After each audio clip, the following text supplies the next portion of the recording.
Salve, salve galera! Sejam todos muito bem-vindos para mais um encontro de direito penal. Pessoal, dando continuidade ao nosso crime de roubo, nós vamos fazer uma retomada breve daquilo que a gente estudou no nosso encontro anterior. Beleza? Galera, eu falei para vocês o seguinte, o crime de roubo, ele nada mais é do que um crime de furto no qual contenha um plus. E aí, foi exatamente o que a gente concluiu. Né? Então vamos lá, artigo 157 é o que? É subtrair, e a gente comentou o que seria o subtrair. Uma coisa, nós falamos dentro do crime de furto, que seria a coisa em si. Móvel, eu disse a diferenciação em relação ao direito civil. E alheia, então vocês sabem que não pode ser uma coisa da própria pessoa, ou seja, da qual aquela pessoa ela seja proprietário, ela não pode subtrair ou não pode roubar também aquilo que seja seu, pelo princípio da transcendência do direito penal. Essa subtração pode ser para si ou para outrem, tanto faz no roubo quanto no furto. Daqui em diante é que começam as novidades, é que começa o plus, né? Então no roubo nós vamos ter o modo, né, pelo qual vai se concretizar a conduta do agente. Então ele vai empregar a violência, ele pode empregar também uma grave ameaça, ou ele pode o quê? Reduzir a capacidade de resistência. Então nós vamos ter aqui no roubo a violência, grave ameaça ou redução da resistência. Matamos até aqui? Tudo tranquilo? Eu espero sinceramente que sim. E aí, nós comentamos que o caput do artigo 157 é chamado de roubo próprio. E por que esse nome? Vocês devem lembrar bem que o roubo próprio é exatamente aquele que a gente vê no dia a dia, né? O caboclo vai lá, ele para no semáforo, vem a uma cebosa numa moto, com uma pistola na mão, passa para cá o celular, passa para cá a carteira, o relógio, o que quer dizer, ou quer que seja. Ou seja, gente, ele vai empregar a grave ameaça ou a violência, ou, né, essa questão de redução da resistência, tão logo ele tenha o interesse em fazer a promoção do crime. Já no crime impróprio, quando a gente fala do furto, do roubo, melhor dizendo, desculpa, do roubo impróprio, tá? Vai acontecer exatamente o contrário. Por quê? Porque o agente ele já está de posse da coisa, né? Mas ele se sente acuado, então depois de subtraída a coisa, aí sim ele emprega a violência contra a pessoa ou ainda a grave ameaça, tá? Lembrem, no roubo impróprio não existe a questão de reduzir a resistência, a possibilidade de resistência da vítima, tá bom? Mas ele emprega a violência ou essa grave ameaça com o intuito de quê?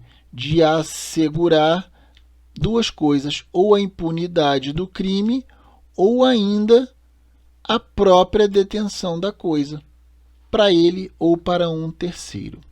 Beleza? Galera, o pessoal sempre comenta assim, poxa, Ângelo, podia dar um exemplo, né, do roubo próprio, quando fala em reduzir a possibilidade de resistência. Eu vou dizer assim para vocês, galera. Isso daqui é um exemplo bem comum que a gente traz com relação a essa redução da impossibilidade de resistência, o famoso, né, Boa Noite, Cinderela. Que, para quem não sabe, era muito empregado nas grandes cidades, nas grandes capitais, especialmente São Paulo e Rio de Janeiro, aonde a vítima ela ia para um bar com os amigos beber, né, bater um papo, tudo mais, e lá conhecia uma bela mulher. Normalmente era essa a história. E essa bela mulher, lá pelas tantas, conversa vai, conversa bem, colocava na bebida da vítima um antidepressivo ou algum outro tipo de medicamento ou alguma droga, seja ela lícita ou ilícita, né? Para desnortear, para reduzir a resistência da vítima. E quando a vítima já estava meio grogue, ela a convidava para que fosse até a sua casa, até a residência da vítima, e quando a vítima chegava lá já praticamente inerte, né? A alma cebosa feminina fazia a limpa na casa junto com outros comparsas. Beleza? Então ela reduzia a impossibilidade de resistência da vítima. Com relação ao roubo impróprio, é aquela situação em que a alma cebosa ela acreditava que a casa estava totalmente desguarnecida, né, que a pessoa estaria viajando, e ela entra para fazer o roubo, o furto inicialmente. Então ela estaria furtando os objetos, já de posse dos objetos, e quando ela passando pela sala, por exemplo, ela se depara com a família chegando.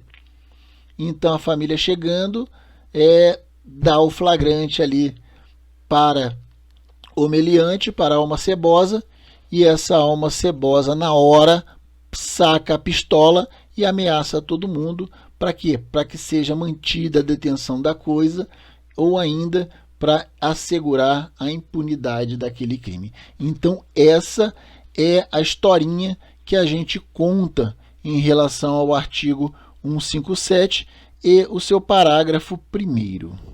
Beleza?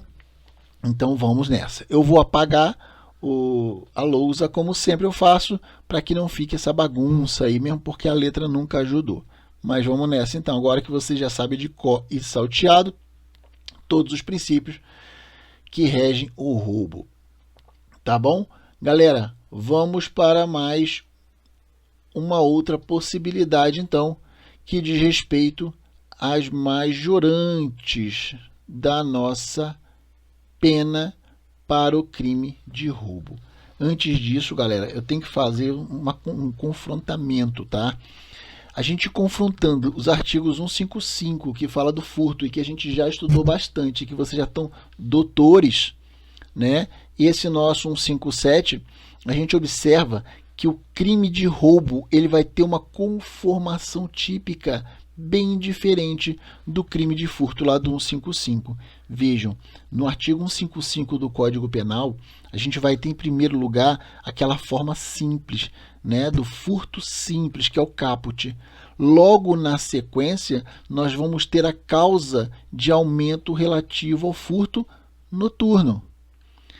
E em seguida, nós vamos ter aqueles privilégios que vai dizer respeito ao quê? A eventuais benesses quando da aplicação da pena. E por fim, lá no finalzinho, é que teríamos a previsibilidade das modalidades qualificadas. Já dentro desse nosso artigo 157, que vai tratar do roubo, vejam, a previsão das figuras de roubo próprio e roubo impróprio, que nós acabamos de mencionar, de fazer uma recordação. Agora, nós temos as causas majorantes, ou seja, aquelas que permitem o aumento da pena. E, por último, nós vamos ter as modalidades qualificadas. Percebam, gente, que as qualificadoras do roubo, elas não guardam semelhanças com as do furto. Nós estamos falando das figuras qualificadoras. Então, gente, é totalmente incoerente, é totalmente incorreto quando a gente ouve no noticiário, isso eles falam bastante, em falar de roubo duplamente ou triplamente qualificado. Tá bom, galera? Atualmente, um dos maiores desafios que a gente tem que enfrentar em relação à análise, né, das causas de aumento do roubo vai tratar exatamente, especificamente, as questões das armas. E seja ela promovida, né, por uma lei que eu não coloquei aqui, mas eu sempre gosto de mencionar, que vai ser a Lei 13.654 de 2018, ou ainda, se vocês analisarem bem certinho lá, ó, em relação às alterações posteriores com o pacote anticrime, que é a Lei 13.964. Então, num primeiro momento, nós tivemos uma adequação em 2018 e tão logo na sequência, já em 2019. Vejam, galera, antes, tá, da Lei 13.654 de 18, o parágrafo 2º, no inciso 1º, ele vinha estabelecer que a pena de roubo ela seria aumentada, seria majorada, né, de 1/3 até metade, se a violência ou a grave ameaça fosse exercida com emprego de arma. É isso que dizia esse nosso inciso 1º. Vinha com a palavra arma. Mas essa previsão, antes da lei de 2018, ela foi revogada. E aí ela criou um outro parágrafo, tá, com o aumento da causa de pena mais elevada para esse emprego de arma. Além disso, a antiga causa do aumento de arma aplicava-se tanto às armas próprias quanto às impróprias. Ou seja, era indiferente, não fazia uma diferenciação. Mas, galera, como a gente sabe, as armas, elas são, via de regras, objetos destinados a causar uma lesão. A característica principal do que nós chamávamos na época, ainda trabalhamos, né, esse conceito até hoje, vamos dizer assim, mas como a gente está trabalhando em épocas, vamos entender que trabalhava na época, tá? Nós tínhamos a questão das armas próprias e nós tínhamos as chamadas armas impróprias. Vejam, galera, a principal característica das chamadas armas próprias é exatamente o seu potencial de letalidade. Então, a gente tinha como exemplo dessas armas próprias uma arma de fogo, uma escopeta, uma 12, né? um 762, um fuzil automático pesado, um fuzil automático leve. E, por sua vez, as armas impróprias iria designar exatamente os objetos que ordinariamente não possuíam a finalidade de causar lesão, mas que poderiam ser empregados com esse intuito, dentro dessa empreitada, né, em algumas situações. Como ocorre, por exemplo, quando alguém se utiliza de uma garrafa de cerveja quebrada para ferir ou matar alguém.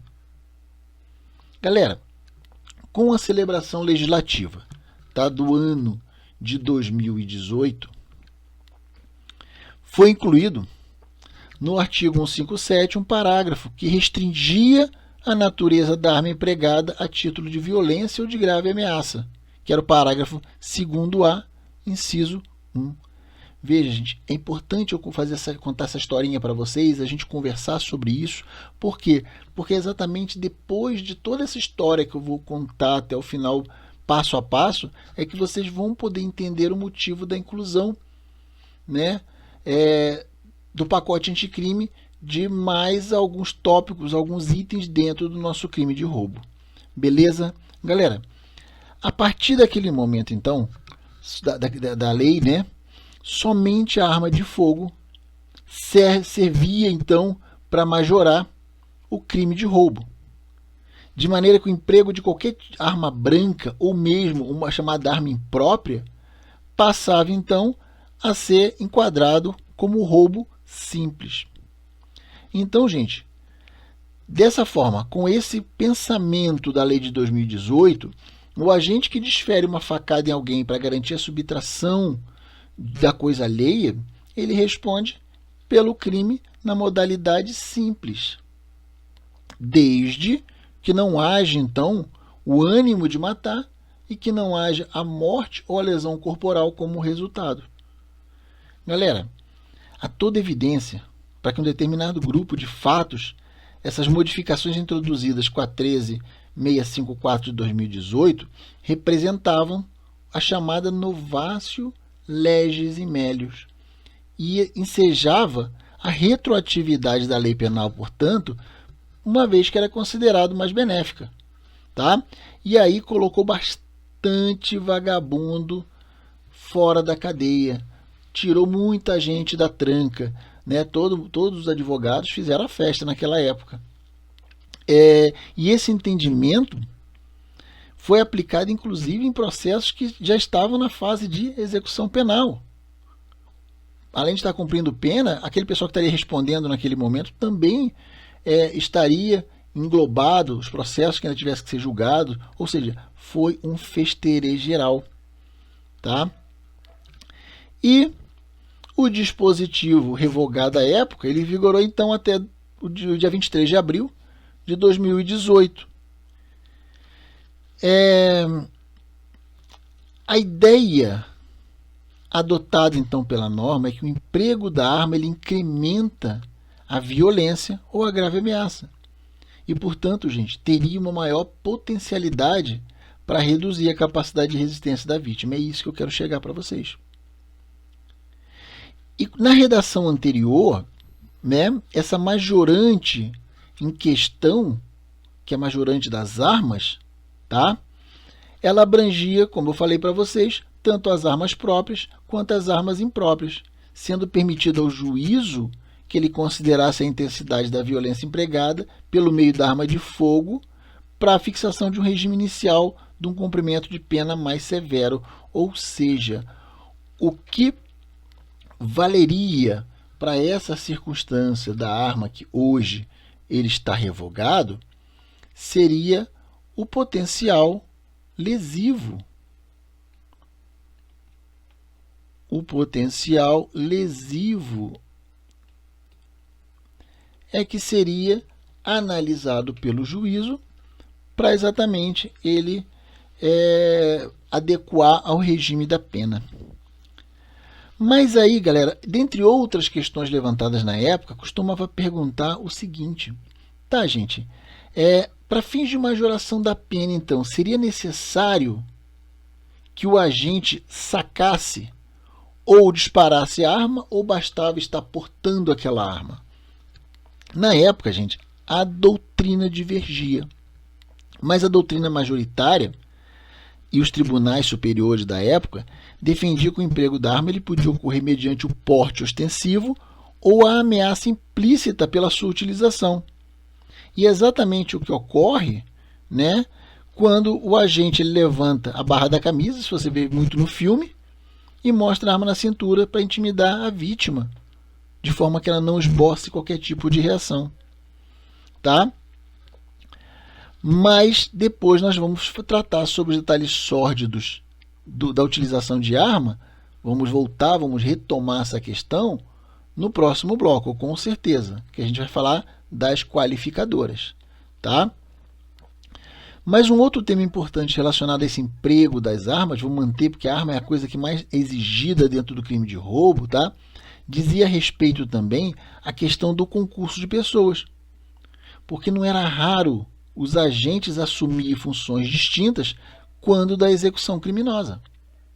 E dentro desse cenário, para que houvesse a majoração do crime, não seria indispensável que todos os agentes estivessem armados, gente. Bastava que apenas um deles, assim como é esse entendimento hoje, que apenas um deles esteja portando a arma para que todos respondam pelo roubo majorado, desde que todos, galera, tenham ciência da presença da arma no local. Vou tentar explicar melhor para vocês. A circunstância do emprego de arma, gente, vai se comunicar aos demais agentes se o dolo da conduta desses agentes abranger também a questão do uso da arma. Isso é, se os agentes que estão ali naquele momento, eles também aderirem ou consentirem com os propósitos da ação declaradamente armada. Espero que não tenhamos nenhuma dúvida quanto a isso. Mas eu tenho algumas perguntas para fazer ainda. Em que condições, galera, uma pessoa poderá sua pena aumentada pelo emprego de uma arma?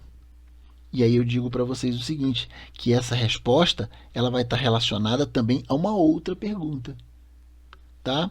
A pergunta que eu faço agora também será a seguinte: há uma necessidade da apreensão da arma e uma consequente perícia para configurar a causa de aumento ou não?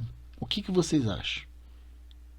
Vejam, galera, também sobre esse aspecto, não vai ter dúvida de que uma arma de brinquedo não é, gente, uma arma de fogo. Tá? No entanto, em determinadas situações muito específicas, né, caso o agente não tenha efetuado qualquer disparo e caso não tenha havido apreensão, essa situação vai se tornar impossível saber se de fato aquela arma tinha potencialidade lesiva ou não, ou mesmo se era ou não uma arma de brinquedo. Então essas questões elas vão estar diretamente ligadas ao baixo grau da exigência probatória que os tribunais superiores estabeleceram na época para sua aplicação da causa de aumento de pena, com essa questão do emprego do uso da arma de fogo. Tá? Galera, em poucas palavras, não era exigido a apreensão da arma e nem a realização de perícia para que essa incidência dessa majorante, né, de arma ela fosse aplicada, desde que houvesse alguns outros meios para comprovar que a utilização da arma na prática delituosa eventualmente ou efetivamente estaria com esse potencial ofensivo. Tá bom? Uma outra questão que o pessoal costuma sempre perguntar em relação à arma é o que? O roubo, gente. O roubo, ele absorve o porte legal de arma de fogo? O que vocês acham? Veja, gente, eu sempre compreendi que não haveria essa absorção. Por que isso? Porque os bens jurídicos tutelados, seja em um caso ou seja no outro, eles são completamente diferentes. No roubo, o que a gente está tutelando? O patrimônio e a integridade física da vítima. Já nos crimes lá do Estatuto do Desarmamento, o que tem necessidade é o que? Exatamente a fiscalização e o controle estatal das armas, para que essas possam circular ou não no país e na mão de quem quer que seja devidamente autorizado. Tá? Então, eu costumo defender que, ao menos para essas situações, deveria ser aplicada a hipótese, pelo menos, da regra de concurso formal. Entretanto, gente, como eu sempre digo, quem é o Ângelo para falar alguma coisa, para ter alguma ideia, eu não falo nada, não mando em nada. Vejam, a doutrina e a jurisprudência, e isso é o que vale para vocês, tá? A doutrina e a jurisprudência, hoje, elas preconizam que, inexistindo indicativos de que o agente teria utilizado a arma em um outro contexto fático, ou seja, que ele teria praticado o delito de porte ilegal de arma de fogo em um contexto distinto desse roubo, né? E desde que a alma cebosa havia se municiado apenas para a prática daquele roubo específico, eles entendem que ocorre a absorção. Tá? Um dos exemplos que eu trago é lá do próprio STJ, que foi um dos casos mais emblemáticos lá sobre esse assunto. E naquela época dizia a respeito que alguém estava portando ilegalmente uma arma de fogo e ficou rondando determinados bares várias vezes durante o dia e ficava ostentando aquela arma toda vez que passava de moto no local. Até que, quando encontrou o seu verdadeiro desafeto, acabou matando. Então, gente, nessa situação, tendo em mira todos esses episódios ali, todas aquelas situações acontecidas na época, né, dessa ação real de um homicídio, quando a gente trazia com ele a arma, houve, galera, a condenação também pelo crime de porte ilegal de arma de fogo. Tranquilo até aqui, mas como eu falei para vocês, essa é uma história passada. Eu só estou contando esses casos, só estou trazendo à tona porque é importante para entender o contexto.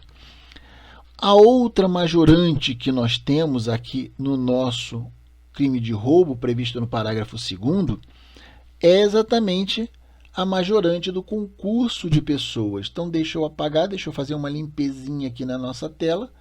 Falamos um pouquinho de armas e vamos retomar logo depois na sequência. Então, vamos para o nosso inciso 2º. Vejam, galera, estamos falando de concurso de pessoas. Todas as observações feitas quando do estudo do concurso de pessoas lá no nosso crime de furto, galera, de novo, vale aqui para o crime de roubo. Então, gente, essa majorante ela vai incidir quando duas ou mais pessoas, então eu preciso ter no mínimo duas. Ângelo, duas pessoas cabem? Cabem.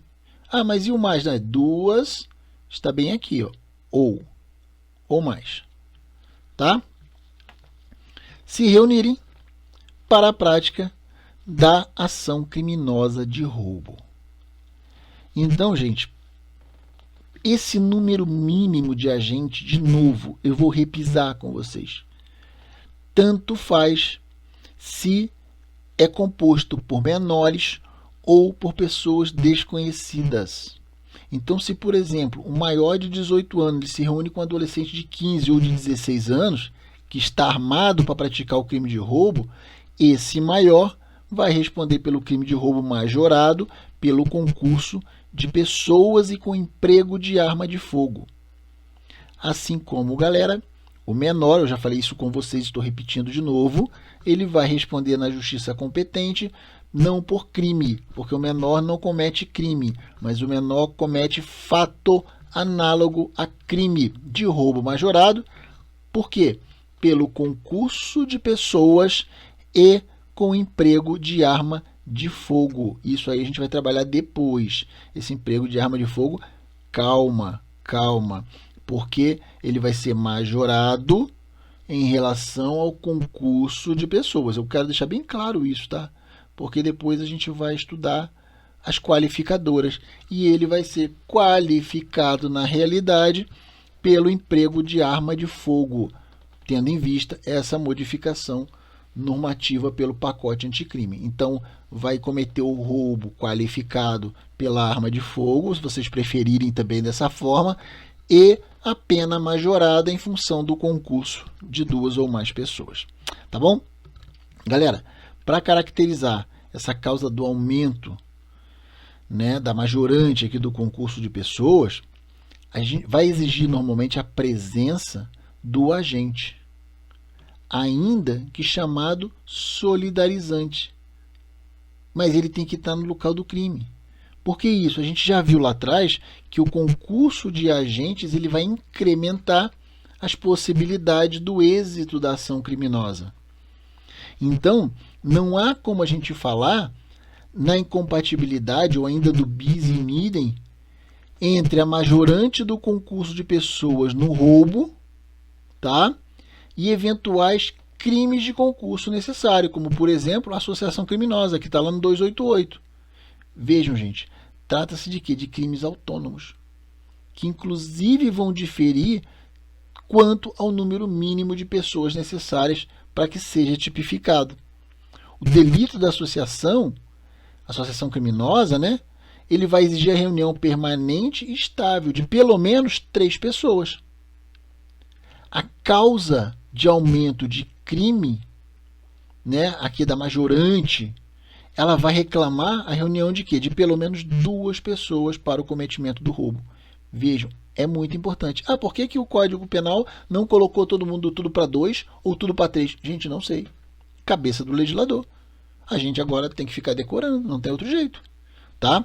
Então, gente, caso 3 pessoas, aí eu estou dando lá o plus, né?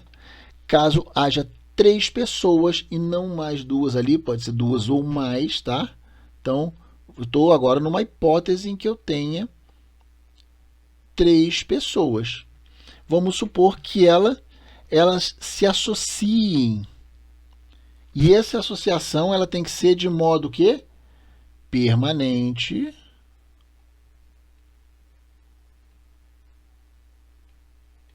e estável. Ah, como é que se decora isso, Ângelo? É bem fácil, tá, galera?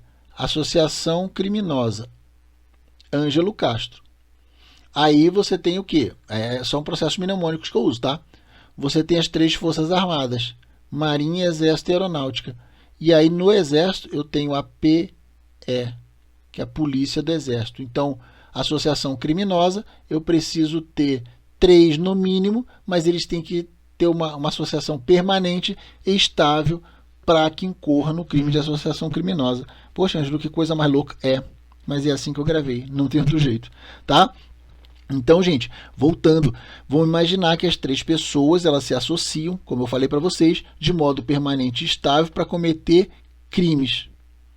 E caso pratique um roubo, elas vão responder, então, pelo crime de associação criminosa, que eu repiso para vocês.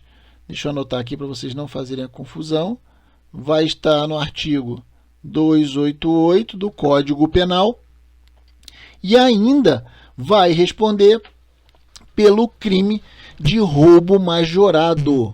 Majorado por quê? Pelo concurso de agente. Nossa, Ângelo, mas aí o cara se ferra de verde e amarelo. Fazer o quê? Ah, mas eu não tenho mais o permanente, não tenho o estável. Galera, se não tem essa permanência da intenção da associação e essa estabilidade entre eles, galera, isso daqui tudo cai por terra, tá? Aí a gente só fica aqui no crime de roubo. Não tem muito o que fazer. Beleza? Vamos apagar de novo para a gente conversar um pouquinho mais. Vamos agora, então, para a nossa terceira majorante da pena no crime de roubo. Então, vai ser o quê? É uma circunstância, né, na qual a vítima ela está a serviço ou em serviço de transportes de valores, né, e o detalhe que o agente conheça dessas circunstâncias. Galera, eu digo para vocês o seguinte, são situações clássicas de aplicação dessa pena, dessa causa de aumento de pena, quando, por exemplo, envolve carro forte, que vai abastecer a caixa eletrônica de um banco 24 horas, num determinado local, num posto de gasolina, num supermercado que seja. Outra possibilidade é a questão do carro forte da casa de moeda. Portanto, galera, acontecendo essas situações, se homens armados com fuzis, eles abordam o carro forte da Casa da Moeda ou o carro forte que está indo abastecer o caixa eletrônico de um banco 24 horas e subtrair aqueles valores ali armazenados, nós teremos, sem dúvida, um roubo majorado pelo emprego de arma de fogo, né? Desculpa, um roubo qualificado, é que antes ele era majorado, então eu estou com um pouquinho na cabeça, tá? Então hoje nós teríamos um roubo qualificado pelo emprego de arma de fogo e majorado pelo concurso de agente, e ainda teríamos ainda a questão circunstancial desse inciso terceiro. Cara, é um balaio de gato? É um balaio de gato. Então nós teríamos 2 majorantes. Aliás, nós teríamos uma qualificadora e 2 majorantes, que seria o concurso de 2 ou mais pessoas, por exemplo, e mais a questão do transporte de valores. Putz, e a pena do cara? Galera, a pena do cara ia lá em cima. Mas não tem muito o que fazer, tá? Quanto, gente, a esse termo valores, tá? Especificamente, então, agora explicando um pouquinho, quanto a essa questão dos valores, a jurisprudência dos nossos tribunais, ela costuma ampliar esse conceito, tá? E elas abarcam também outros bens que venham a possuir um valor econômico. Engloba, inclusive, questões de mercadoria. Lembra que estava tendo muito roubo logo assim que começou a pandemia, né? Estava tendo muito roubo de carga nas estradas. E agora, com esse negócio aí do coronavírus, também a questão do roubo de testes rápidos. Então está sendo considerado, porque tem um valor econômico considerável nesses caminhões, né? E por ser mercadorias, é o que os tribunais agora estão também aplicando, tá bom? Então, gente, essa majorante que a gente está falando, ela vai ter uma aplicabilidade, como eu disse para vocês, tanto faz nos casos que envolvam o transporte de mercadoria ou ainda de valores, tá? Isso daí eu tenho que dizer uma coisa, tanto faz que essas mercadorias ou esses transportes de valores, elas sejam de uma empresa particular ou, por exemplo, dos Correios, tá? Inclusive essa questão das mercadorias. O importante é que estejam a serviço ou em serviço de transporte. Um detalhezinho, tá? Que eu também gosto sempre de trazer para a galera, é que vai ser exigido que esse transporte de valores ele tenha a natureza de serviço prestado a um terceiro. Ou seja, que aquelas mercadorias ou ainda esses valores subtraídos para fins de incidência dessa nossa majorante não podem jamais pertencer à vítima. Portanto, galera, de acordo com o entendimento majoritário, caso a própria vítima ela seja abordada enquanto ela transportava o seu dinheiro, e ainda que o agente conheça essa circunstância, essa causa de aumento de pena não vai ser aplicada. Ah, mas o cara, o tio Patinhas, está carregando o caminhão dele cheio de dinheiro, milhares. Paciência, é dele. Isso não pode ser aplicado. Tá bom? Então, o essencial, como decorre do próprio inciso, como eu já disse para vocês, é que o agente ele saiba de antemão que está ocorrendo um transporte de mercadorias ou ainda de valores. Tá? Então, galera, desse modo, se alguém vir também chamar um amigo para auxiliar na mudança, e caso esses bens e valores eles sejam roubados por um terceiro durante o transporte, tá? Essa majorante não vai incidir. Não vai incidir com relação à mudança, quando você está transportando suas coisas da sua casa. Então, conforme a gente vai conversando, vai surgindo as ideias e eu vou lembrando e vou jogando para vocês. Tá bom? Mas eu acho que a gente cerca o frango, como eu digo, dentro desse nosso bate-papo que até aqui fizemos. Vamos para a próxima majorante, então. Galera, a próxima majorante que eu trago para vocês vai ser a do inciso 4º, que vai remeter à questão da subtração de um veículo automotor, né, que venha a ser transportado para um outro estado ou ainda para o exterior. Vejam, galera, que o parágrafo 2º, no seu inciso 4º, ele tem essa causa de aumento de pena, essa majorante, exatamente igual à forma qualificada para o crime de furto, que também é relacionado à subtração do veículo automotor que venha a ser transportado para outro estado ou posterior. Então, à vista disso daqui, eu tenho que repisar que as mesmas observações que a gente comentou no crime de furto vai ser aplicada aqui no crime de roubo. Mas vejam, galera, tem uns detalhezinhos, tá? O conceito de veículo automotor, não esqueçam, ele vai estar previsto no Código de Trânsito Brasileiro. E ainda, não vai haver necessidade, eu falei isso com vocês, eu estou repisando, tá? Não vai ter necessidade de transpor as fronteiras do estado ou do país para que se aplique essa majorante. E lembre-se que a questão do objeto material do roubo majorado é apenas o automóvel propriamente dito, tal qual no nosso crime de furto. Não abrange qualquer parte ou peça isolada do veículo utilizado, eventualmente em um desmanche. Matamos a pau bem fácil, bem tranquilo. Vamos então para o nosso inciso 5º. Diz o inciso 5º que se o agente mantém a vítima em seu poder, restringindo sua liberdade. Tá? Galera, também vai configurar um roubo majorado quando o agente vem manter a vítima no poder dele, restringindo, né, lógico, conforme está no inciso, a questão da liberdade. O roubo, galera, o que eu quero dizer para vocês é assim, é que ele vai pressupor, junto com o emprego da violência e da forma mais clara com a ameaça, uma pequena restrição de liberdade da vítima. Isso daí é lógico.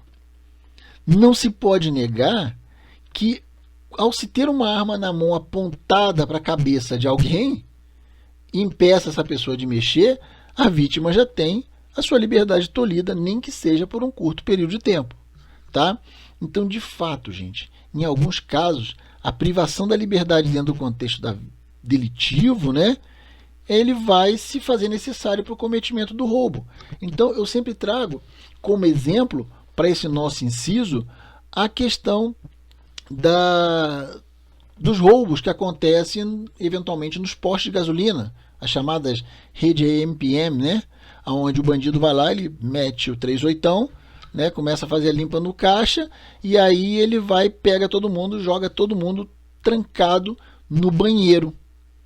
Por um tempo, sei lá, de 2, 3, 5 minutos, meia hora que seja, para quê? Para que ele possa ir até o cofre, ou que ele possa ir até com mais tranquilidade até o caixa e subtrai dali os valores existentes antes de ir embora. Portanto, ele vai lá, destranca a porta e deixa todo mundo de boa. Um outro exemplo que eu trago é em situações onde a alma cebosa, quando rouba o carro da vítima, ele mantém essa vítima em seu poder por alguns minutos, mas deixa ela tranquilinha num outro local. Porque para o plano dele, o plano do mal, né, da mente cebosa, era muito mais fácil segurar a pessoa e depois soltá-la num lugar ermo para poder depois sair com o carro de boa, não levantaria muitas suspeitas e seria um plano mais apropriado. Mas vejam, gente, que esse inciso 5º, ou 5, como queira, ele não vai se referir a mínimas privações de liberdade. Tá? Ele vai exigir um tempo um pouquinho maior. Tá? Não vai ser só uma coisinha muito rápido, tá? Em resumo, galera, se o agente ele mantém a vítima em seu poder e restringe a liberdade, como eu acabei de falar, por um tempo juridicamente relevante. E qual seria, Ângelo, então, esse tempo chamado juridicamente relevante? Esse tempo seria, gente, o necessário para que ele cometesse e concluísse a subtração da coisa que ele pretendesse furtar. Aí sim vai aplicar essa causa de aumento de pena. Se a hipótese, gente, vai ser de privação da liberdade e essa privação ela é desnecessária, ela não seria algo comum naqueles termos ali que estava acontecendo a situação, para essa prática de roubo, tá? Nós vamos dizer então que aí sim vai ter um concurso material entre o quê? Entre o roubo, que é o artigo 157, e o sequestro, que é o artigo 148 do nosso Código Penal, tá? Tem um acordo do STJ a respeito de um caso também que a vítima teve seu automóvel roubado. É bem bacana. Vejam, a vítima ela foi... o automóvel foi roubado e a vítima foi colocada no porta-malas do veículo e foi mantida por cerca de meia hora em poder dos bandidos.